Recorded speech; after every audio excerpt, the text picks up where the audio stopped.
motivation some 21 years ago now, when I created, along with my colleague, Keith Nicholson, the Jigsaw Discovery Tool. It was my aim in doing that was to support people in developing their levels of self-awareness and understanding. And the starting point for our learners on our Jigsaw learning pathway is creating their own personal behavioural maps. There's no questionnaires.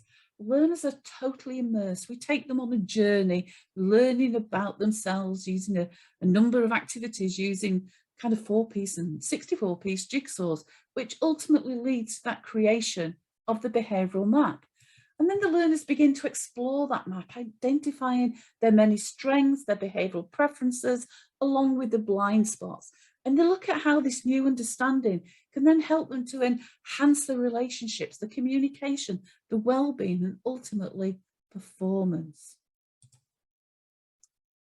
Time today to discuss all the individual preferences, but to give you kind of an illustration of how increased self-awareness can lead to improved well-being and performance. I'm just going to look at just one axis of behaviour, and it's one that everybody will be very familiar with, I'm sure: introversion and extroversion. So by identifying where you sit on an axis, what we call your home base, the natural you can then use this knowledge to help you make more informed choices that will support your well-being and performance. By completing a behavioural profile or map, as learners do in our workshops, they're able to understand the behaviours then that are draining on their energy levels and which are energising on their energy levels. When we're working from our preference, it's enjoyable, it helps to energise, it helps to maintain our energy levels. But when we're working from a lesser preference or a backup, as we call it, it can be draining.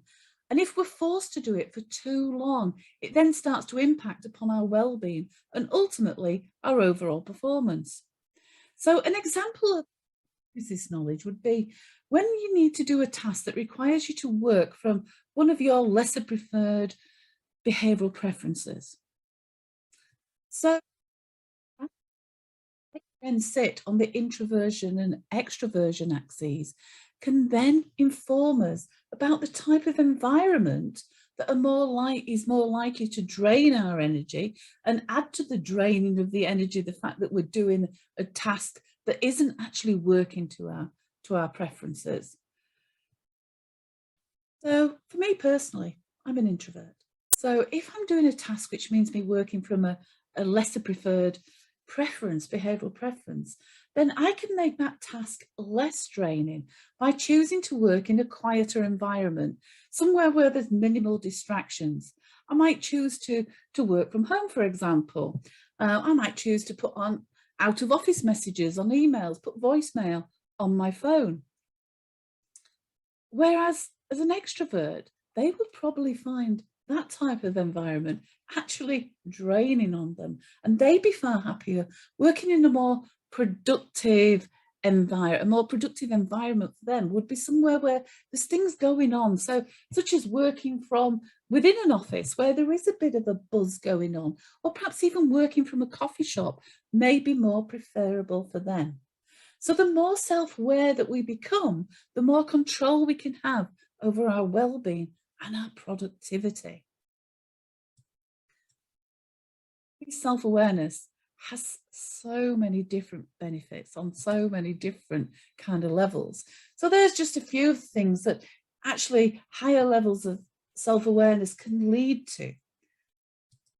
But it will help us with understanding the actions and motivations of other people as well. It can help us to adapt and change our behaviour to suit the situation, the environment. It can help us in coaching situations. It can help us deal with change better, our client relationships and sales situations, negotiation and leadership of others. So as the list on screen, all of those factors influence and contribute towards our well-being and how we overall perform our productivity.